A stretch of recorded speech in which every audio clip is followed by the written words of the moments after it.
Welcome. So you may be wondering, what is the third wing? And that's probably why you clicked this video. So first things first, don't confuse the third wing with being a third positionist. Third positionism in a modern sense is typically understood as a position that seeks to separate from the left and right divide of its time, and it is generally considered fascism.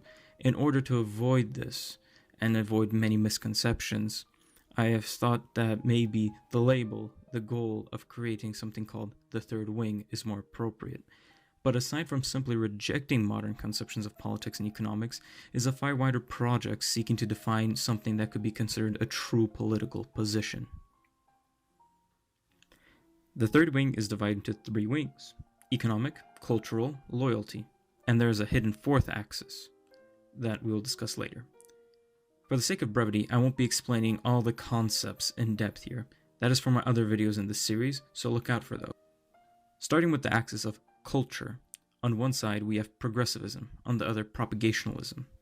In short, propagationalism is the idea that technological progress need not interfere with our propagation of tradition. It is the active effort in propagating the animus, the culture, and making it a living culture rather than a dead one. Next is the second wing, which is loyalty. Loyalty is probably the simplest and most intuitive axis, and is based on my idea, my concept, of the dichotomy between representing someone or something. So, what do we focus on? Where do our duties lie? Where do we focus our attention? What is important for us? On one end, we have localists, and on the other, globalists. Finally, we arrive at the most complicated axis, economy. Economy is possibly the hardest to explain and the axis that I've least fleshed out. This is because economics in itself seems to be more of a practical narrative that we live in. It is not very objective, but it is predictable. You can predict things with economic narrative. However, the basic idea is there. It is the difference between a global economy and a local economy. A global economy is one that is a dependence economy. A local economy is one that is a production-based economy with local markets. The final hidden axis is reflected by the size of a dot. That is this ideology or civilization God-aspiring or God-averse? God-aspiring is how much does God play a role, the sacred play a role in your ideology? Is he merely a passing fancy? Or is it something that builds the foundation of your worldview?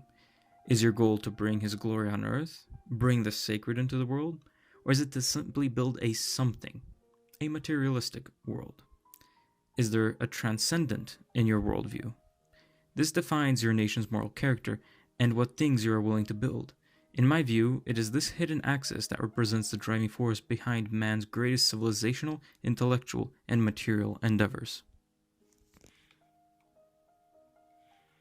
Now that I've introduced you to my view, you can estimate where you fall in this model. The true third wing, as you can see, has some variety to it, but it is a combination of localism, propagationalism, local economy, and God-aspiring.